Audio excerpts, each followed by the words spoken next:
So for the carnation, you can come into your work and then pick a spot. I just have like these 5 marked off and secure, I don't know, like maybe about 3 to 4 stitches underneath where you know your carnation is gonna be.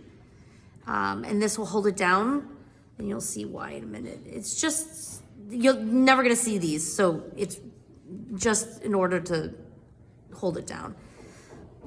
So that's a couple of stitches underneath where I want this carnation to be.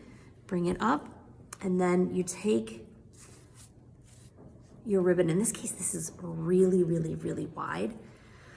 And you go at the very end,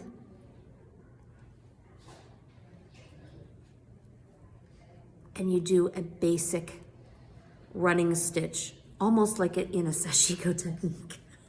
No lie.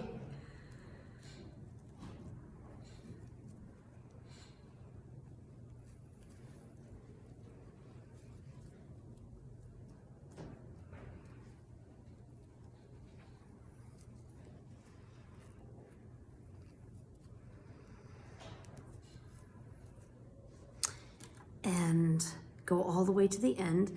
It's okay to clip this across, and you're gonna see why, because you're not gonna. This is a very wide ribbon, 100% silk, vintage and gorgeous. It's a little wider than you would normally use, but I'm gonna tell you something about carnations. They were invented because they use up scraps of ribbon. So if you have a scrap that's 3 inches, 4 inches, this is how you use up scraps of ribbon.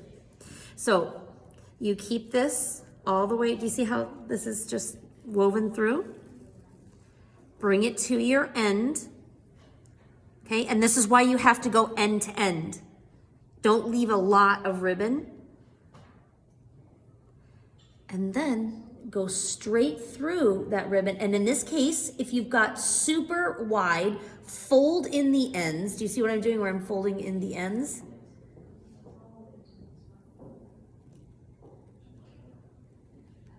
As much as you can. This is where you might use your, again, your Maylor.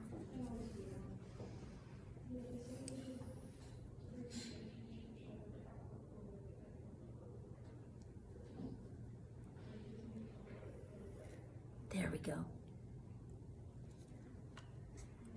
And very gently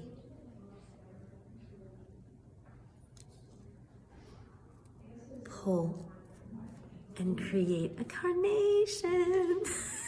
Isn't that fun? And once you create the carnation in whatever width of ribbon you want, as long as it's like not this super tiny thin one, because I'm gonna tell you right now, super tiny thin is gonna create not so gregarious carnation.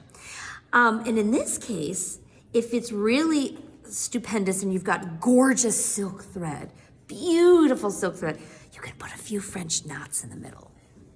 Okay, this is not super fantastic thread, but imagine it was, and it was like a beautiful pink color, 1, 2, 3, and I could put a few French knots in here to accentuate it, but you're not gonna see a whole lot of interest in this particular one, even though this is gonna be truly a French knot here. Beautiful. It's not gonna be like super fantastic because it's so thin, but you get the idea that once you tie this down, if one of your ends, you see how this little cut end, that's okay. You can completely zhuzh it by pushing it in and tying it off with a little bit of thread. So I'm gonna just take that end that was peeking out there, and I'm gonna just walk it back right into the center, and it's gonna go away there. And this is a lot of fun because you can then put big petals. You can do a really beautiful stem. The sky's the limit with the carnation. And I love using this vintage thread. I think it actually made a nice effect on there. And then, yeah, you just tie it off on the back, casting off the way you would going into your work here and making it really secure, because remember, you have ruched that entire thing, so you want a real secure cast off here so that it doesn't come back out.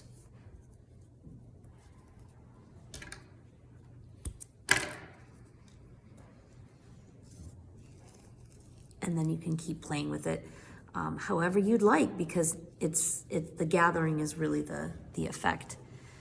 And the last thing, but not least, is a tulip. And a tulip is it is a padded technique. Let me see what color. Let's do a yellow tulip. What do you say we do a yellow tulip? I like a yellow tulip.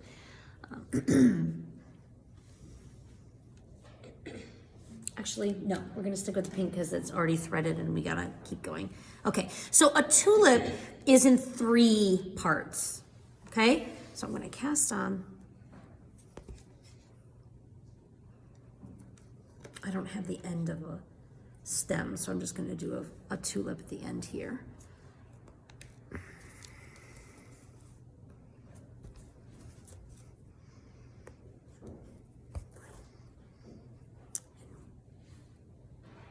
Off.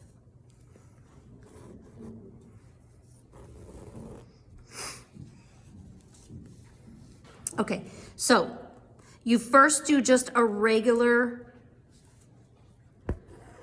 running stitch, or just a regular running stitch. That is going to hold it down, and it doesn't have to particularly be done with the mailer or whatever. This is like a padding stitch.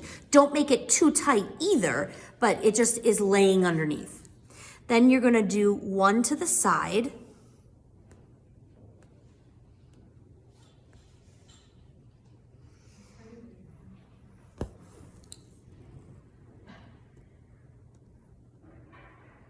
Don't have it twisted. And you're gonna come back into that center. And this time you want the left side to be a little bit more full, right? And then you're gonna do the same on the right side. Right into that center. Pink tulip with a yellow stem in the fantastical world of embroidery. And then you're gonna go in the center again, and this one you're gonna keep super fluffy. And you're gonna go a little bit past the one that's built underneath. And this time you're gonna want that point to be very clear. And then you go over the whole thing, right down the center. And keep this one super fluffy.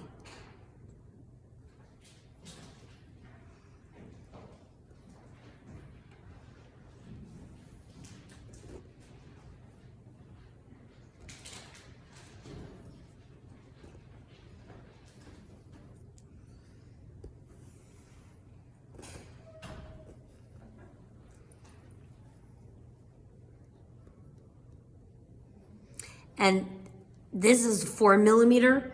You probably could stand to do the, maybe the 5 millimeter would be better, 5 or 7. But that's all it is 3 and then 1 over, so 4 total stitches. And some people use these as rosebuds, but depending on how you get the ribbon to lay, this is a padded technique because of that first stitch. And you might have to play with the last one, because if it twists too much, it won't lay over the way you want it to. So just work with it until it lays over properly.